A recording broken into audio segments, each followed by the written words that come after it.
sairá a luz. Porventura não a percebeis?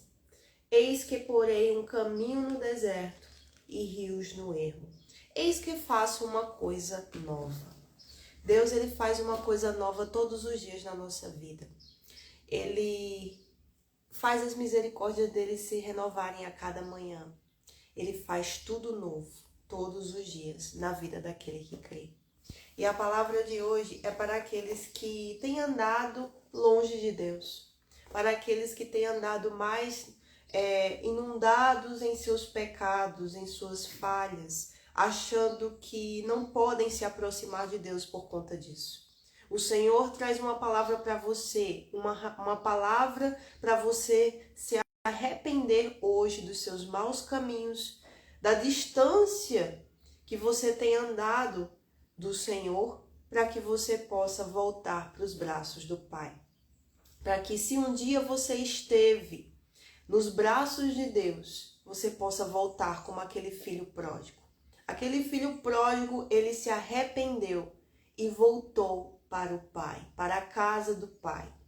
Ele teve a fé para lembrar de que o Pai, por ser misericordioso, poderia recebê-lo novamente.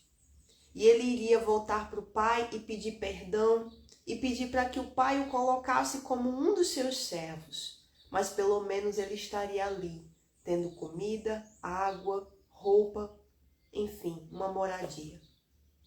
O filho pródigo voltou em humildade e sinceridade para os braços do Pai. E é isso que o Senhor quer te dizer hoje. Volta para Deus. Volta para o Senhor. E Ele fará uma coisa nova na tua vida. Então a palavra de hoje é sobre o arrependimento. Lá em Isaías 43, versículo 25 diz: Eu mesmo sou o que apago as tuas transgressões, por amor de mim, e dos teus pecados não me lembro. Você tem ideia disso? Quantos pecados a gente já cometeu na vida? Antes da gente conhecer Jesus, antes da gente entregar a nossa vida para Jesus, quantos erros a gente cometeu? A gente vivia no lamaçal do pecado. Claro, ainda hoje somos falhos e estamos propícios a pecar. Mas com o Espírito Santo, o Espírito do Deus vivo na nossa vida, então a gente vai buscar viver em santidade, porque é o Espírito Santo. O Espírito de santidade do próprio Deus dentro de nós nos ajuda a identificar o pecado e a gente fugir dele. Então, um verdadeiro filho de Deus não vive em pecado, mas ele foge dele. E busca fugir todos os dias da sua vida, por mais que muitas vezes seja difícil. Porque o mal vem e para nos tentar. É inevitável que venham as tentações. Veio as tentações até mesmo para o Senhor Jesus. Ele foi tentado pelo diabo 40 dias naquele deserto. No final desse deserto, dessa provação, ele teve fome. Então o diabo veio com gosto de gás para tentar tirá-lo da fé. Mas ele permaneceu, porque Jesus estava cheio do Espírito Santo. Aleluia!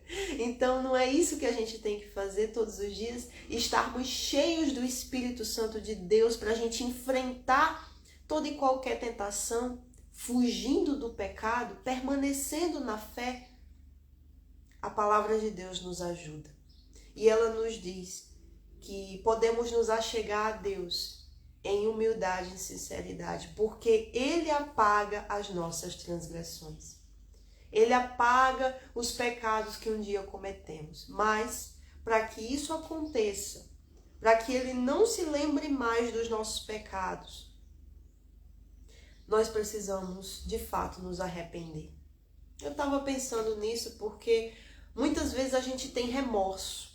O remorso é apenas um sentimento de dor, de tristeza por aquilo que a gente fez de errado. Então, muitas vezes a gente chora, a gente fica com o pesar na consciência.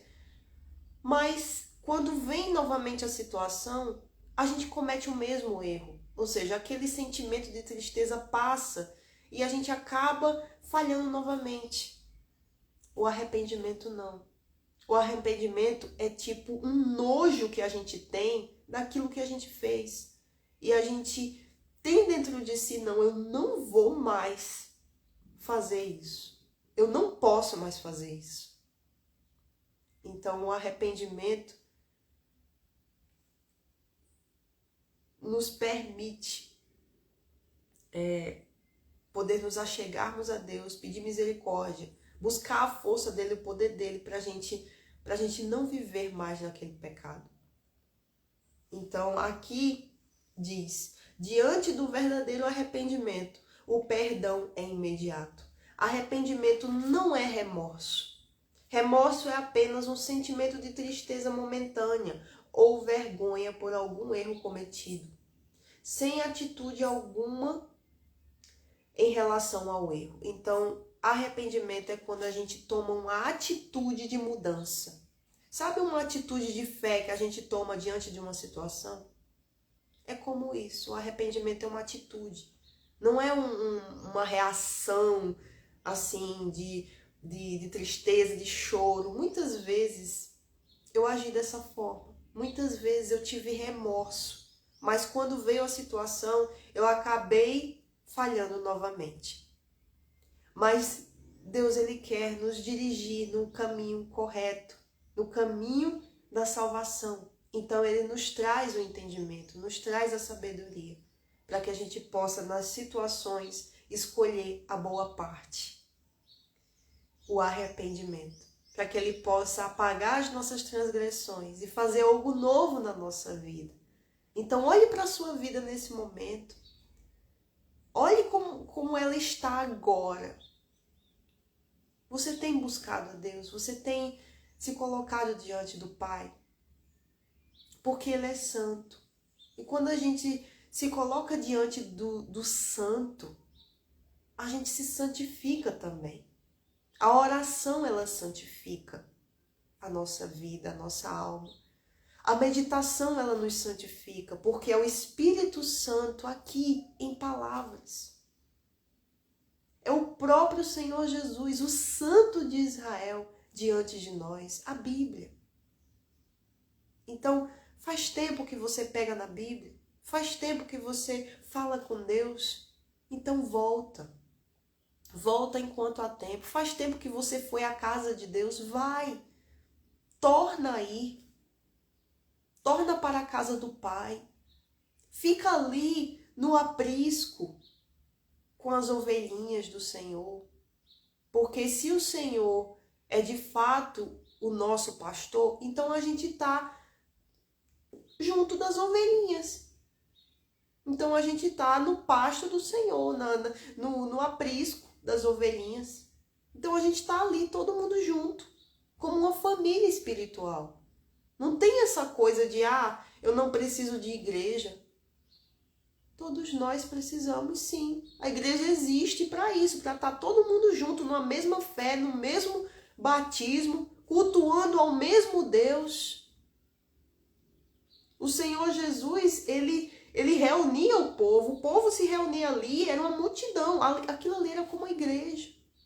Ele ia para o templo para ensinar, ele pegava as escrituras de Isaías e começava a falar como o pastor, hoje em dia, fala na igreja. E todos ficavam ali horas, ouvindo a palavra do Senhor.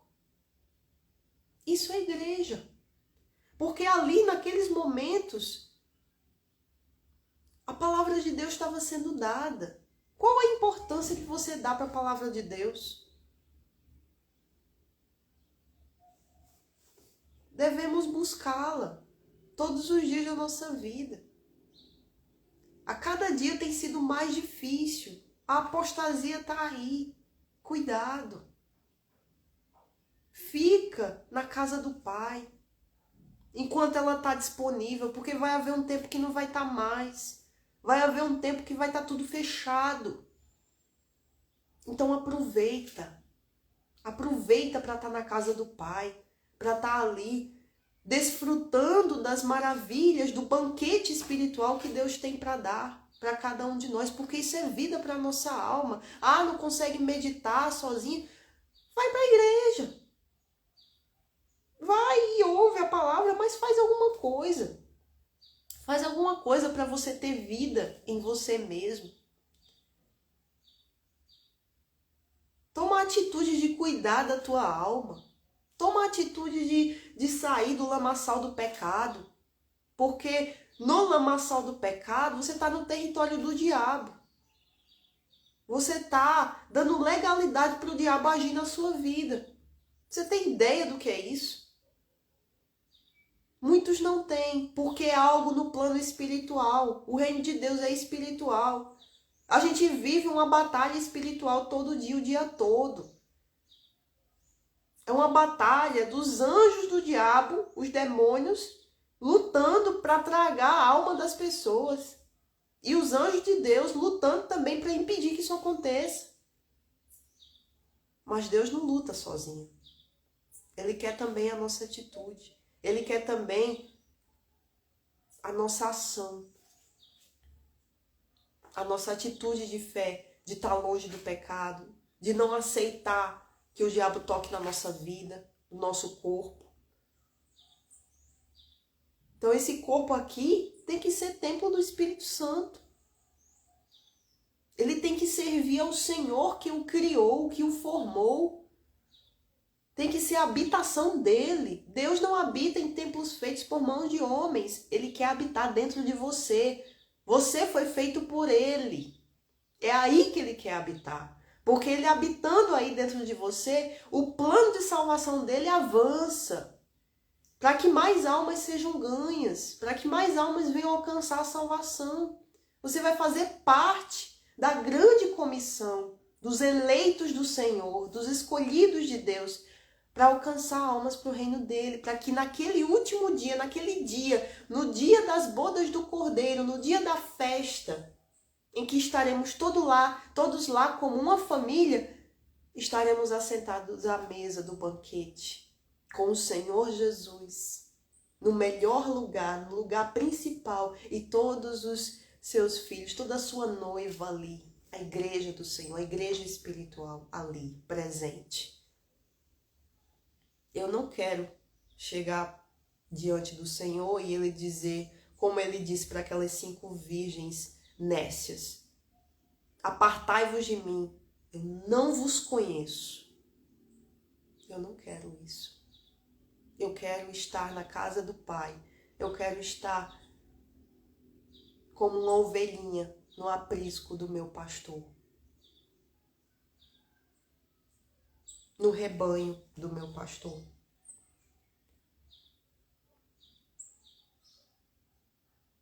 Então, o remorso não tem atitude alguma em relação ao erro. Isso faz com que seja fácil cometê-lo novamente. Já o arrependimento é marcado principalmente pela atitude, pelo sacrifício de abandonar o erro. O arrependido tem nojo do que fez e não quer torná-lo a fazê-lo. Nega sua própria vontade para fugir do pecado. Para estes, o perdão é garantido, pois pela misericórdia e justiça fazem parte. Pois misericórdia e justiça fazem parte do caráter de Deus. Ele que conhece todas as coisas e de quem nada está oculto, escolhe se esquecer dos pecados daquele que se arrepende.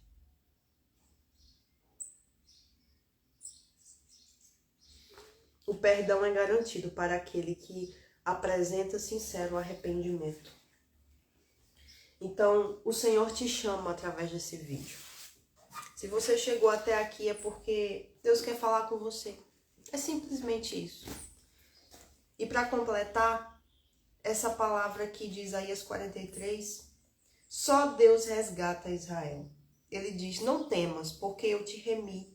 Chamei-te pelo teu nome, tu és meu. Eu te chamei pelo teu nome. Essa questão de chamar pelo nome remete à intimidade, remete a alguém que já te conhece.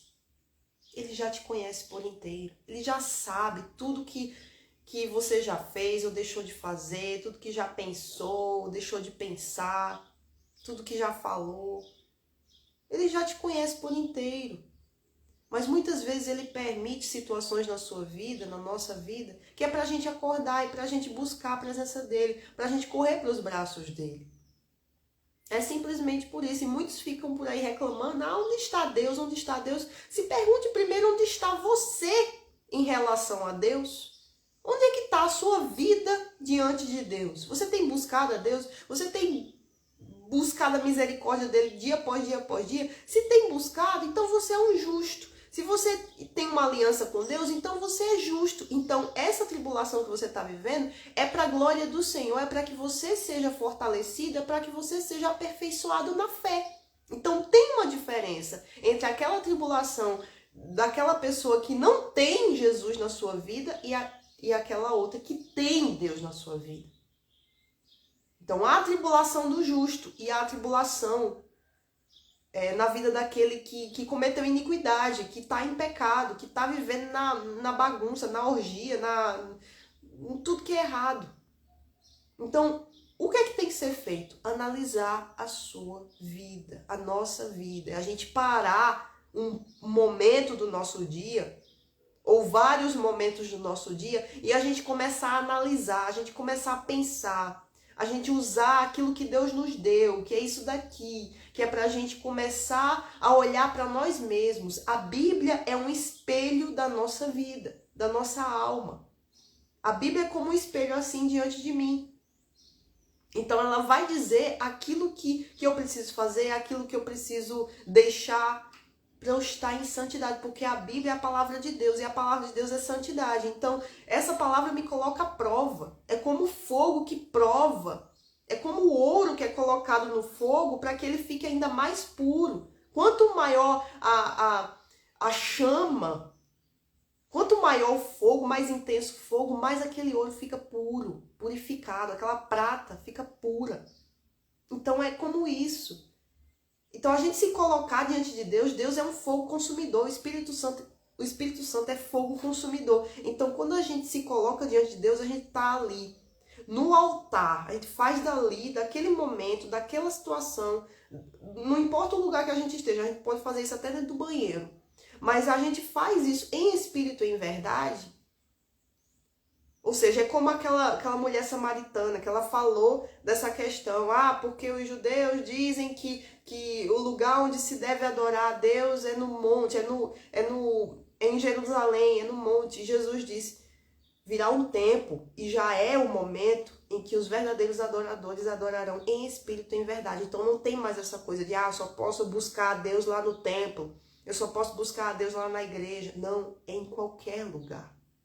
Mas isso não descarta o entendimento de que eu preciso também estar na igreja. Eu preciso ir à igreja. Eu preciso. Deus tem uma obra para fazer na minha vida. Por que eu vou desperdiçar algo que está ali? Que está ali para me ajudar na minha vida espiritual. Por que eu vou desperdiçar? Então, voltando a essa questão do altar, que é fogo, então a gente pode fazer o altar de Deus aonde a gente estiver. Como é que se faz isso? É estando em espírito e em verdade com Ele. É estar ali e eu elevar os meus pensamentos ao trono de Deus. Começar a pensar nele e falar aquilo que está aqui dentro. Eu começar a buscar a presença dele. Meu Deus, vem aqui, entra em juízo comigo. É como ele diz aqui, é nesse capítulo aqui. Eu gosto muito dessa passagem porque o próprio Deus fala com a gente e diz, faze-me lembrar. E é logo depois desse versículo que diz, eu mesmo sou o que apago as tuas transgressões por amor de mim e dos teus pecados não me lembro. Aí no versículo 26 ele diz, faze-me lembrar, entremos juntos em juízo. Conta as tuas razões para que eu te possa justificar. Isso aqui é aquela pessoa que começa a pensar, começa a usar a mente e resolve se colocar diante de Deus, porque ela crê que ele está ouvindo, que ele está vendo, que ele vai responder, ou seja, ela já está agindo a fé e isso agrada a Deus e a alegria do Senhor é a nossa força, então isso já nos fortalece. Olha só, a cascata de coisas que acontece no invisível, a gente não vê, mas a gente adquire as benécias disso daí, do espiritual, no plano espiritual, e a gente vê o resultado depois na nossa vida. Qual é o resultado? É paz, é tranquilidade, é uma consciência limpa, porque a gente coloca diante do Senhor as nossas falhas, os nossos erros, a gente fica com a consciência limpa, então o diabo não tem mais como acusar a gente não fica na dúvida, a gente fica na fé. Então, olha só o tanto de coisa que acontece numa simples atitude. Numa simples atitude de sinceridade, de humildade. É eu pensar, eu refletir, eu começar a analisar a minha vida, olhar para ela e pensar, meu Deus, é só isso a minha vida? Não, eu quero mais. Eu quero mais de ti, eu quero te conhecer, eu quero me limpar, eu quero me purificar. Eu não aceito o diabo tocando na minha vida. Então essa palavra é para você que vê a sua vida desmoronando, que vê a sua vida assim, você, meu Deus, coloca a mão na cabeça e diz, meu Deus, o que é isso? Então essa palavra é para você se purificar, é para você sair dessa situação e você colocar a sua vida nas mãos do Deus vivo, nas mãos do Deus Todo-Poderoso, aquele que tem poder para fazer coisa nova na sua vida, para colocar, para colocar um caminho no deserto e rios no ermo. Ele fala muito sobre isso, porque a salvação brota no meio do deserto. A sua vida pode estar um deserto de destruição, um deserto seco, sem vida, mas Deus te traz a luz. Ele diz, agora sairá a luz.